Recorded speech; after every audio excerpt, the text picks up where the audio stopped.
नमस्कार, मेरा नाम डॉक्टर पंकज कुमार है और मैं अनूप इंस्टीट्यूट ऑफ ऑर्थोपेडिक्स में स्पोर्ट्स इंजरी स्पेशलिस्ट हूँ। आज मैं आपके बहुत सारे सवाल आते हैं एसीएल इंजरी में। ये एसीएल क्या है?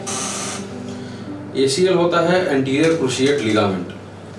तो भाई ये लिगामेंट क्या होता है? लिगामेंट एक ऐसा मांस का टुकड़ा होता है जो हमारे दो हड्डियों को जोड़ता है। अब घुटने में 4 मुख्य लिगामेंट्स होते हैं। एक anterior cruciate ligament, posterior cruciate ligament, medial collateral ligament, lateral collateral ligament, जिसमें से सबसे ज़्यादा टूटने वाला लिगामेंट होता है एंटीरियर क्रूशिएट लिगामेंट एसीएल। अब ये टूटता कैसे है? तो वैसे एथलीट्स जब वो जंप करके नीचे आ रहे होते हैं और उनका पैर ज़मीन में फंस जाता है और पैर अंदर की तरफ घूम जाता है, या फिर तेज़ दौड़ते समय पैर अचानक से मिट्टी में फंस जाता है, वैसे परिस्थिति में एसीएल का टूट सकता है। अब ये सबसे ज़्यादा कौन से उम्र में के लोगों में होता है? तो ये ज़्यादा दौड़ लगाने वाले एथलीट्स में होता है, या फिर जो लोग अपने लाइफ में बहुत ज़्यादा एक्टिव हैं उनमें होता है। जैसे 16-17 से लेके 25-30 सालों के उम्र में ज़्यादा होता है। तो अब ये लोगों को पता होना चाहिए कि अगर आपके घुटने में चोट लगी है तो करना क्या है। क्या तुरंत ऑपरेशन के लिए आना है? नहीं। अगर आप अपने पैर पे वजन दे पा रहे हैं तो सबसे पहले कोई क्रेप बैंडेज या कोई नी कैप या नी ब्रेस अपने पैरों में लगा लेना है।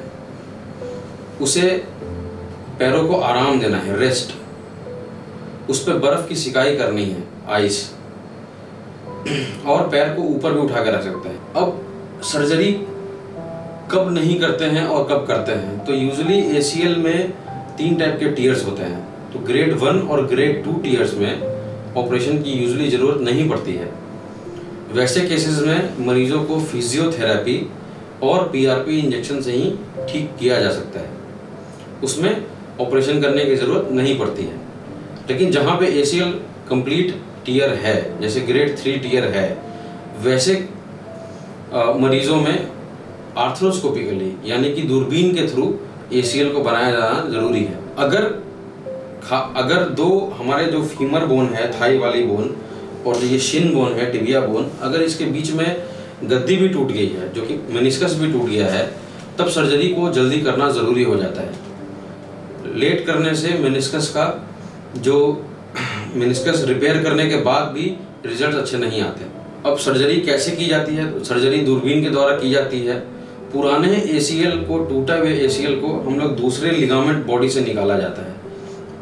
जैसे कि patellar tendon, bone patellar tendon निकाला गया, या हैमस्ट्रिंग ग्राफ्ट निकाला गया, या एडी के पास से पेरोनियस ग्राफ्ट निकाला गया।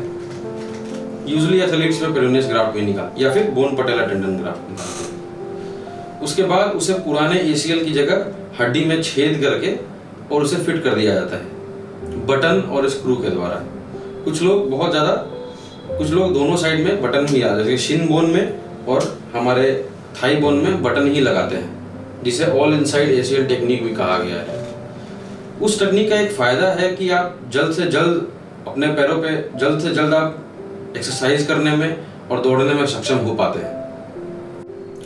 सर्जरी के बाद रिहैबिलिटेशन प्रोटोकॉल कैसे होता है? जहाँ पे हम बटन और स्क्रू का इस्तेमाल करते हैं, वहाँ पे पहले 3 से 4 हफ्ते तक क्रचेज या फिर वॉकर के सहारे मरीज को चलने के लिए देते हैं, यूजुअली बिना वजन दिए। 1 महीने के बाद पूरा वजन दिया जाता है। 3 महीने से 3.5 महीने पे सीढ़ियाँ चढ़ना उतरना बोला जाता है, और दौड़ना 6 महीने के बाद ही कहा जाता है।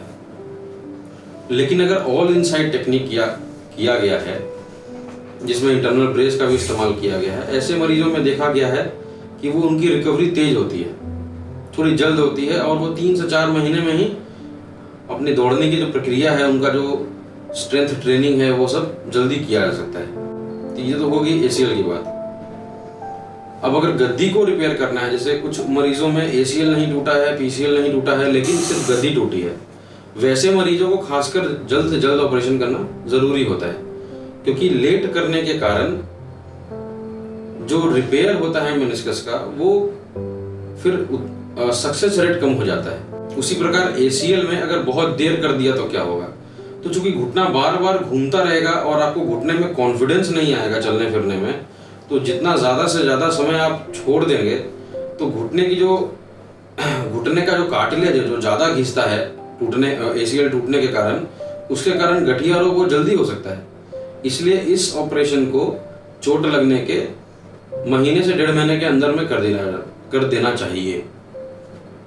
धन्यवाद।